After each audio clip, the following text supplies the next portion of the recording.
What's the worst behavior you've ever seen in a restaurant?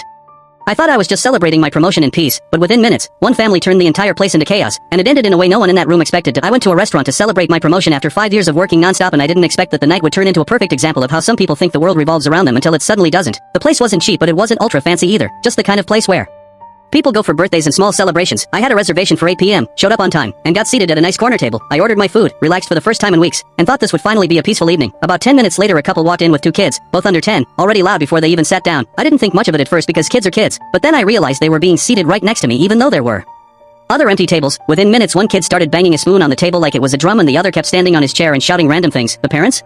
Completely unfazed, scrolling on their phones like none of this was happening. I tried to ignore it, put in my headphones, but the noise kept cutting through. Then one of the kids ran past my table and knocked my water glass over. It spilled all over my phone. I jumped up immediately, grabbed napkins, trying to save it. The parents finally looked up, not concerned, not apologetic, just annoyed that I reacted. The mom said he didn't do it on purpose. Relax. I stared at her, my phone dripping water, and said he ran into my table. She shrugged and went back to her phone. No apology, nothing. At that point I called the waiter and asked if I could be moved. He looked uncomfortable and said they were short-staffed, but he would try. Meanwhile, the kids were now running laps around the tables like it was a playground, bumping into chairs, nearly knocking over trays. People were starting to complain. One older man asked the parents to control their kids and the dad snapped back, "Mind your own business." Tension in the room went up instantly, but what happened next made everything worse. One of the kids grabbed a ketchup bottle from their table and started squeezing it onto the floor, just making a mess for no reason. The mom laughed and said, "He's being creative." That was the exact moment the manager walked in, probably called by staff. He calmly approached and said, "Sir, ma'am, we've received multiple complaints. I need you to make sure your children stay seated." The dad rolled his eyes and said, "They're just kids. Maybe your place isn't family friendly." The manager stayed calm but firm. "We are, but we also expect basic respect for other guests." The parents didn't like that. The mom stood up and raised her